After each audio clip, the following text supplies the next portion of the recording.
Amigos de Radio Victoria, ojo con eso, televisión, en esta nuestra alianza con Benamérica y con la Escuela de Gobernanza Benjamin Franklin, vamos a comenzar nuestro programa de hoy con Erwin Patiño, quien tiene un invitado muy especial, y vamos a hablar de varios temas palpitantes en Venezuela hoy. Sí, Son palpitantes, pero negativos. sí, Entonces, lamentable. y es lo lamentable. Pero bueno, Edwin, preséntanos entonces a Lorenzo para que Mira, comencemos la temática. Lorenzo Echavarría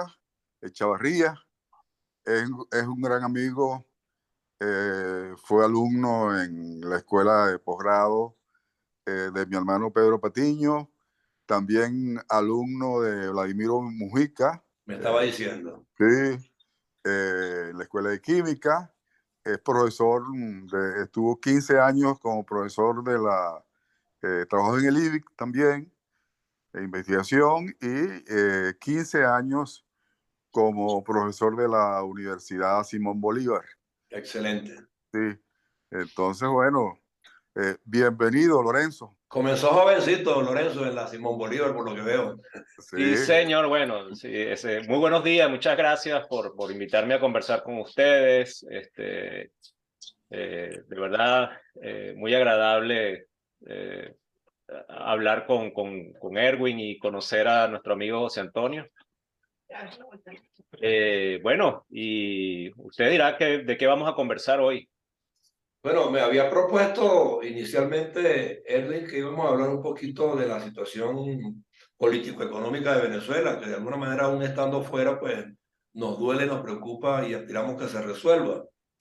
Y yo no sé cómo has percibido la situación de los migrantes primero que nada, porque nos interesa mucho hablar de ellos, porque en Benamérica estamos justamente pues desarrollando una lucha en favor de una permanencia por lo menos digna afuera, proponiendo formulaciones que les permitan enganchar en el mercado de trabajo, que conozcan los países de acogida, que se sometan a sus leyes y normativas para no tener contratiempos, pero siempre tú sabes que hay ovejas negras en todo grupo, ¿no? Y algunos pues se malponen el gentilicio, pero nosotros estamos en función de los que sí tienen de alguna manera pues bien acentuado el valor nacional y queremos pues que sigan dando el ejemplo afuera, porque hay muchos profesionales, dentro de ellos tú eres uno. Entonces hablar un poquito de ese panorama, cómo lo percibes, qué crees que hay que hacer, si tienes expectativas ciertas de que pronto pudiéramos salir de esto. O sea, ¿qué temas manejas sobre particular? ¿Qué opiniones has recogido? Sí, bueno, evidentemente el tema venezolano con respecto a la parte económica y específicamente en la parte salarial, bueno, es un tema muy complejo. Habría que ver todas las perspectivas, digamos, que influyen sobre ese problema, ¿no? Pero si en particular nos centramos en la migración y digamos, en la migración del sector académico y profesional de Venezuela, si nos centramos única y exclusivamente en ese sector. ¿Por qué? Porque cada situación es muy particular. Entonces, evidentemente, el inmigrante venezolano que no pertenece a ese sector, pues va a tener una experiencia completamente distinta en el área de migración. O sea, su realidad es completamente diferente. O sea, el tema migratorio es sumamente complejo evidentemente desde la perspectiva humana, social y legislativa. Ahora, entonces, yendo al grano en cuanto a lo que corresponde a la migración de ese sector académico y profesional, eh, ese sector ha recibido muy buena acogida en general a todos los países donde ha migrado, ¿no? En particular en Estados Unidos es bastante apreciado y se basa básicamente en las virtudes que tiene el profesional y académico venezolano, en primer lugar, con respecto a la formación. Eh, Lamentablemente, antes de que el sector académico en Venezuela, digamos, tuvieran las condiciones de deterioro que tiene actualmente, era un sistema pues realmente envidiable y que posicionaba al académico venezolano entre los primeros lugares en el mundo. El esquema de formación venezolano conservaba unos parámetros de excelencia importantes. y eso repercutió en la formación de excelentes profesionales y científicos, que de hecho los números hablan por sí solos. Las estadísticas de hace 20 años colocaban a las universidades venezolanas en los primeros lugares, digamos, de ranking internacionales, y las publicaciones de los científicos venezolanos pues, tenían mucho impacto, ¿no?, a nivel mundial. Entonces, estos científicos, bueno, emigraron por muchas razones, y sobre todo las generaciones de relevo que debían de ocupar los cargos que iban dejando los profesionales que se iban jubilando. Toda esta mano de obra se perdió en Venezuela, pero fue aprovechada por los países donde llegaron estos profesionales en diferentes oleadas. Así como hoy día podemos ver que los venezolanos en esa situación son bien recibidos tanto en el sector empresarial como en el sector, digamos, académico, y en particular aquí en Estados Unidos, donde además tienen una habilidad adicional que corresponde a, si se quiere, una inteligencia emocional a la hora de trabajar en entornos laborales complejos. Es decir, esa gestión relacional que les permite entonces trabajar bajo esquemas, digamos, tanto de estrés como digamos, de manejo emocional en el sector, digamos, laboral, pues. Tú sabes, Entonces, Lorenzo, tiene que muchas virtudes. Lorenzo, yo particularmente percibo que esa condición justamente proviene de que antes las universidades venezolanas tenían intercambio regular con instituciones superiores en el exterior y enviaban a sus docentes y a muchos alumnos aprovechados a hacer cursos afuera, a actualizarse, para regresar al país a seguir aportando en grande. Yo me acuerdo pues que había programas específicos, inclusive el año sabático de los profesores nuestros en Venezuela era aprovechado para ir a otro país a formarse un poco más allá de nivel, ¿no? Y regresaban pues con una formación más que plena para seguir desempeñando sus funciones. Esas oportunidades de repente le hicieron a esos profesionales percibir esas ventajas que había afuera y esas posibilidades de conectarse adecuadamente a los campos laborales. Y hoy día lo están aplicando en función propia, pues porque tuvieron ya venir como migrantes, que antes iban como discípulos de las universidades y venían a hacer posgrados y venían a hacer otra cantidad de cosas importantes en Estados Unidos, en Europa. Yo creo que eso encaja más o menos en Claro, el grado de adaptabilidad que tienen hoy los profesionales nuestros. eso es verdad. En Venezuela existían unas redes académicas internacionales sumamente importantes. En Venezuela se llevaban a cabo simposios y congresos internacionales de muy alto nivel. Estas redes permitían, no solamente se beneficiaban los profesores, sino que también se beneficiaban muchísimo los estudiantes, que tenían la oportunidad de conocer entornos, digamos, científicos y tecnológicos muy distintos a los que teníamos en Venezuela, y lo más importante a veces, duplicarlos en Venezuela. Los programas por ejemplo, de año sabático y otros programas que existían en las universidades eran programas realmente muy beneficiosos, tanto para la formación y actualización de los científicos que lo aprovechaban, como las relaciones que se establecían a raíz de estas visitas. Exacto. Yo, afortunadamente, logré participar en ese tipo de programas y pues realmente le he dado la oportunidad al científico venezolano y al profesional venezolano de mantenerse actualizado, de mejorar, digamos, sus capacidades de investigación, desarrollo, en función de lo que se podía ver, cómo laboraban en los mejores institutos y universidades del mundo. Entonces, por supuesto, eso contribuía al alto nivel que teníamos en Venezuela con respecto a eso. De hecho, en Latinoamérica éramos un referente en muchas áreas. Y bueno, ya hoy día, por supuesto que nos sobrepasaron países donde, digamos, se siguió haciendo inversiones importantes en educación, como por ejemplo Colombia, Brasil, Argentina, Sí, Chile, ¿no? Pero sí, nosotros en un momento dado fuimos la referencia en cuanto a esto. sí. No en balde, pues en Venezuela surgió un denominativo que todos lo conocemos y que hoy día nos enorgullece, que es la meritocracia, por ejemplo, en la industria petrolera, en la siderurgia y en esos campos, ¿no? Y en la medicina no se diga. Claro. Entonces, todo ello, pues, producto justamente de esa combinación del profesional venezolano nuestro con otras instituciones universitarias afuera. El último paso más importante que se dio en esa búsqueda, recuerdo yo, no se me olvida nunca, fue el plan de becas Gran Mariscal de Ayacucho, donde inclusive se insertó mi hijo, pues, y estudió en Londres, oye, mira, y alcanzó maestría y todo eso, y muchos otros que yo conocí de la edad de mi hijo, ¿no? Y hasta ahí llegó de alguna manera la dedicación del Estado a formar talentos verdaderos en esos intercambios con otros institutos universitarios del mundo. Claro que sí.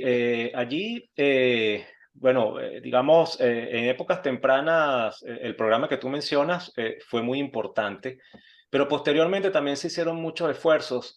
Por ejemplo, el CONICIT, que hoy También. día es FONACIT, o no sé El ahora. INTEBEC creo que también enviaba Tenía programas fantásticos. De hecho, yo fui beneficiario de un programa de CONICYT para poder estudiar, para hacer mis estudios de posgrado, donde eran programas realmente que permitían que la persona se pudiera dedicar a estudiar. Tenía recursos para intercambio, tenía recursos para digamos, materiales, libros.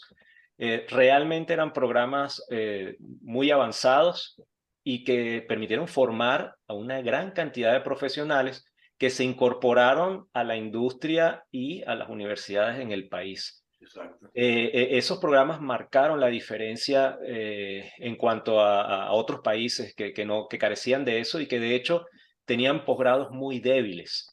Exacto. Venezuela tenía unos posgrados muy fortalecidos debido a estos programas y que fueron luego copiados, por ejemplo, en el caso de Ecuador, ellos implementaron, en la época del presidente Correa, implementaron un programa que era el programa Prometeo, si no me equivoco, que lo que buscaba era fortalecer justamente los posgrados en las universidades y llevar una profesionalización de la academia. Y eso a pesar de que duró poco, pero que tuvo recursos, eso impulsó muchísimo a la academia en Ecuador, llevó a la creación de universidades importantes y de hecho muchos venezolanos se incorporaron en ese proyecto. Sí, sin duda. Entonces, esos son ensayos de progreso que lamentablemente, por muchísimas razones que no vienen al caso de discutirlas aquí, tienen corta vida, pero que lamentablemente, no sé si por una falta de visión política, eh, no se ven las virtudes de estos programas, sino que terminan fracasando debido a la corrupción y una cantidad de cosas. Sí. No, En y Venezuela, después se politizan y algunos claro, políticos los aprovechan justamente para mandar a los suyos afuera, pero en otro plan. Bueno, No, no. en Venezuela, incluso en época ya del actual modelo de gobierno, surgió un programa, quizás copia de otros programas que habían en países desarrollados, que se llamaba el proyecto de ley de la LOCTI, que fue un programa muy de avanzada y que de hecho la corta vida que tuvo en cuanto a, llamo corta vida porque probablemente sea legislación actual, pero que fue aprovechado durante un periodo muy corto de tiempo por la Academia Venezolana. Con ese programa se fortaleció la parte, digamos, de investigación y desarrollo en las universidades. Y si ese programa hubiese continuado como fue concebido inicialmente, pues la situación de la academia en Venezuela fuera completamente diferente. Claro, no, y Hay tú Los vienes de recursos una fueron universidad como importantes. la Simón Bolívar, tú vienes de una universidad como la Simón Bolívar también, aparte de que estudiaste en la Central, pero tuviste experiencia pedagógica y docente en la Simón Bolívar, donde también se esmeraban en que el profesional y el estudiante pues alcanzara el nivel más óptimo, ¿no? Y Sí, eso es fundamental. Pero hay un detalle que yo quiero que también lo mencione Erwin, porque él sí, le correspondió dirigir un instituto en Aragua, que era en la formación no meramente profesional, sino de oficios sí. Mira, técnicos. ahí hay dos cosas. Recuerdo cuando arrancó la LOCTI, muchas empresas hacían convenios con las universidades. Y entonces, y es más, se hacían los pagos, los convenios, y eso era deducible del pago del impuesto. Llegó un momento en que el gobierno centralizó eso, tomó los recursos y se acabó el programa. Eso se convirtió en un impuesto más. Sí. No, Simplemente en una carga impositiva para las empresas que no se aprovechó más en el mundo académico ni en el mundo científico. sí, Eso lamentablemente.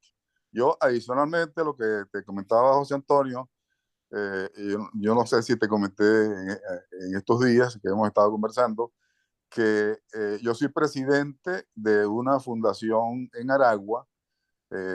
Esto fue promovido por Conindustria en su oportunidad y Cámaras Industriales de Aragua y cámaras industriales de varios estados. Hay cinco, hay cuatro fundé activo en este momento. Yo soy el presidente de Aragua, hay uno en Carabobo, hay uno en el Zulia y uno en Guayana y en Caracas.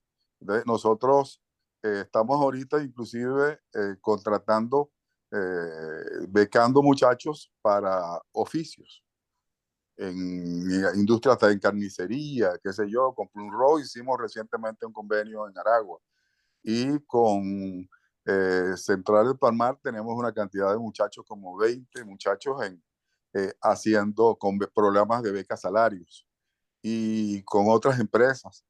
Entonces, justamente complementando la enseñanza en la universidad con el trabajo práctico. exacto. Esto, y esto forma ya parte como de un primer empleo y los muchachos comienzan a desarrollarse en su vida laboral. Exacto. Entonces, lo hacemos con grandes dificultades y con mucho. El problema de cada día es que cada día tenemos menos universitarios que Ese es se el problema. incorporan por la crisis en la universidad y la baja de la matrícula en las universidades. Sin duda alguna, sí. Pero ve, Lorenzo, que había ahí una complementación. Había el profesional universitario que le correspondía de repente gerenciar un proyecto empresarial, Sí, pero estaba súper seguro que lo podía hacer mucho mejor porque contaba con oficiantes también que se preparaban pues, en estas instancias sí, de orden técnico y operativo, ¿no? Entonces, el profesional que iba a dirigir un negocio, una industria, sí, sabía que iba a contar con subalternos pues, que también estaban preparados para mañana o pasado a abordar campos de trabajo un poco más allá y tenía buenos supervisores y tenía buenos técnicos. Y eso de alguna manera pues era un país completo en búsqueda y en vías de desarrollo, ¿no? Yo hablaba en estos días con Julio César Ojeb, que es presidente de EPICA, fundador de la Escuela Metalúrgica de la Universidad Central de Venezuela, y me hablaba justamente de eso, que esos valores se perdieron, que esas industrias se vinieron a menos todas en estos 20 años. claro, claro. Entonces, Lorenzo, no sé cómo percibes tú estas circunstancias, si sientes que es recuperable, qué haría falta pues para que volvamos a tener esas posibilidades de crecer económicamente y en generación de empleo masivo. O sea, ¿crees que en los actuales momentos o es el sistema el que nos está perturbando? Sí. Bueno, a mí, en mi experiencia, a mí me tocó vivir una etapa cuando joven en Venezuela, donde la formación en escuelas técnicas era una vía que le permitía a la gente joven aprender un oficio, poderse ganar la vida y comenzar un proceso de formación escalonada mediante las posibilidades de cierta solvencia económica, ¿no? Ujú. Existía, por ejemplo, escuelas como el INSE, donde en el INSE se podían aprender una cantidad de oficios que son fundamentales para la actividad, digamos, industrial, económica. En general, ese tipo de trabajadores se requieren en todos los países, incluso en los países industrializados. donde, digamos, hay una mayor diversificación de la economía. Estos empleos son esenciales, ¿no? Habían los bachilleratos técnicos, había una cantidad de hecho, en la secundaria se estudiaba algunas asignaturas que tenían que ver con ese tipo de destrezas. Los liceos tenían talleres, me recuerdo yo. Exactamente. ¿Qué sucede? Bueno, pensando en eso, algunas universidades, por ejemplo, como la Universidad Simón Bolívar, tenían unas carreras técnicas cortas, pero que formaban muy buenos profesionales y que abarcaban áreas de interés, digamos, desarrollo, como es la parte de informática, sistemas, electrónica, aeronáutica y una serie de, además, también en el sector salud. En mecánica, yo me recuerdo, mi hijo estudió allí, José Antonio Lares estudió en la Simón Bolívar con el profesor Feijó y otros profesores de altísimo nivel profesional. O sea, y tenía unos talleres donde inclusive la universidad firmaba convenios con algunas empresas para repararle turbinas, y los alumnos estaban allí pues justamente como observadores del proceso y aprendían la carrera y al mismo tiempo pues cómo se operaba en la práctica con respecto a ciertas y determinadas cuestiones técnicas. Bueno, Mira, entonces, sí, disculpa, Erwin. sí, perdón. Y nosotros también en Aragua, yo estuve en la directiva de la Cámara de Industriales de Aragua por más de 30 años y hicimos varios convenios con la Universidad Simón Bolívar de diplomados allá. Entonces tuvimos diplomados con el profesor Gray en la parte de, ¿cómo se llama? Caramba. Bueno, Ambiental, sí, en la parte ok. ambiental, sí, y en otras cosas. Y mira, se hacían convenios con las universidades y se dictaban diplomados en los salones de la Cámara de Industriales de Aragua. Sí, no, También. y tenías en todos los ámbitos Sí, trabajadores certificados, que es muy sí, importante. sí, Claro. sí. Sí, Entonces, Pero nos quedan unos 4 minutos. Yo creo que podemos, para que Lorenzo nos dé su perspectiva en el momento actual, o sea, ¿qué esperas, qué aspiras, qué crees que pueda ocurrir o qué se necesita que ocurra para que volvamos a tener pues, esos niveles de desarrollo, de bienestar, de empleabilidad que alguna vez tuvimos y que nos pusieron en vías de desarrollo y con reconocimiento mundial?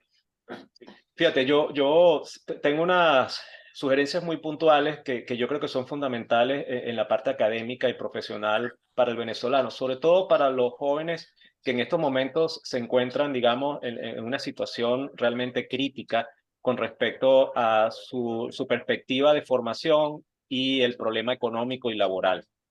Yo creo que se hace muy importante en este momento fortalecer la capacitación técnica y profesional con carreras cortas, pero que, digamos, debido a su impacto, puedan llevar a los jóvenes a una situación de un mejor empleo, una mejor situación laboral y que después le permita seguir escalonando la formación. Es decir, una vez solventada un poco la crisis, la parte económica, la crisis económica particular de cada individuo, entonces el estudiante puede aspirar a continuar sus estudios, bien sea en Venezuela o en el exterior, pero con unas mejores posibilidades.